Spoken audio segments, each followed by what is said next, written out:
the need to have politics not simply defined in the north as nationalist or unionists. Not surprisingly, you didn't mention People Before Profit as part of the list of all-Ireland parties with we're other. We declare as other, and since the Assembly was set up, we have railed against the fact that you're required to designate yourself in that way because it institutionalises sectarianism.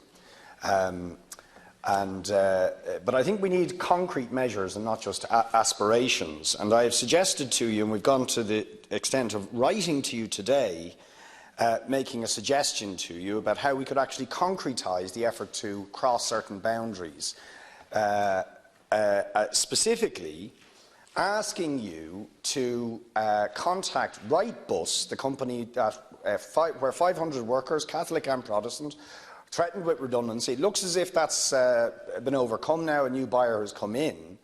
But to suggest, given our need for decarbonising our bus fleet, that we would put an order in with Wrightbus for 500 buses to add to our fleet, electric buses, which would help both decarbonise our fleet, but be a tremendous gesture across the border, across sectarian lines, about the value of cooperation, north-south, across sectarian lines, but also maintaining jobs and positively impacting on the environment. It seems to me that is a very good suggestion we are making to you, Taoiseach. You will receive the email today, but I'd be interested to know whether you think that would be something we could do, both for our own sake and for challenging, if you like, sectarian demarcation lines in a positive way that brings people together. Thanks very much. I just want to pick up on Deputy Boyd Barrett's comments in relation to People Before Profit in Northern Ireland, and you're absolutely right. They are one of the three parties that are designated as other: Alliance, Green and PVP, and they do so on the basis that that they reject sectarianism, which I think is a good thing. So I do want to acknowledge that. I do think it's also a party that campaigned for Brexit, which I think or at least advocated Brexit, which is regrettable. And I do know that there's some in the radical left family in Ireland who actually advocate a socialist federation of England, Scotland and Ireland. I don't think that's People Before Profit. I think that's solidarity. But we do have unionists in this House, which is an interesting position. Well, not the ones we might think.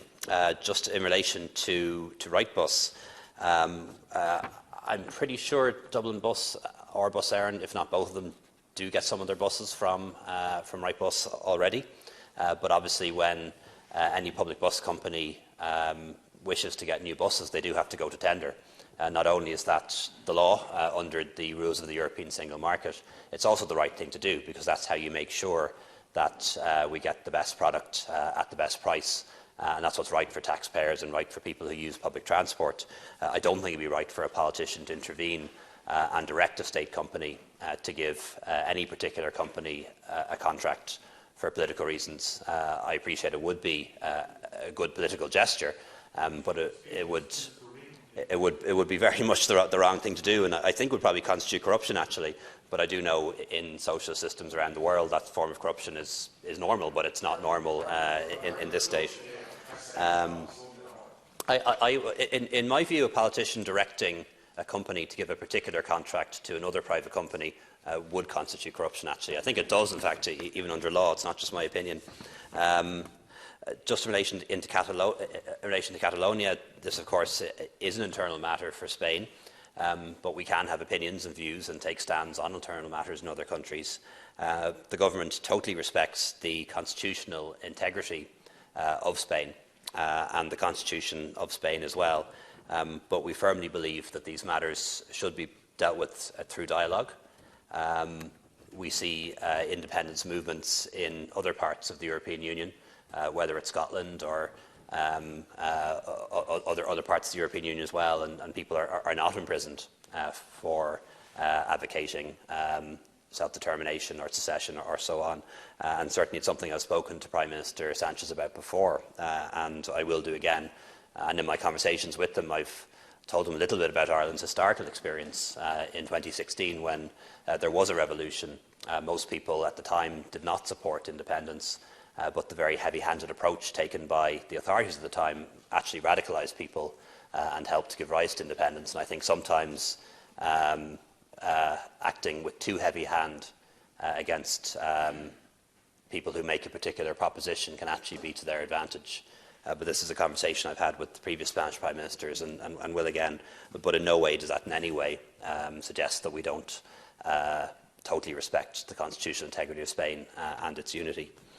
In terms of Brexit, just to say at this stage, no texts have been stabilised. I have seen some draft texts, but none are stabilised at this stage, and for that reason they are confidential and governments are not in a position, unfortunately, to share them beyond governments at this stage. We do intend to have a briefing for party leaders today. I know some are travelling, so arrangements will be made to brief party leaders today, and we're happy to do that. But we want it to be, if you like, a stable briefing at a point when things aren't still changing, and they are still changing as things stand. But absolutely, those briefings will be provided. On the East-West trade issue.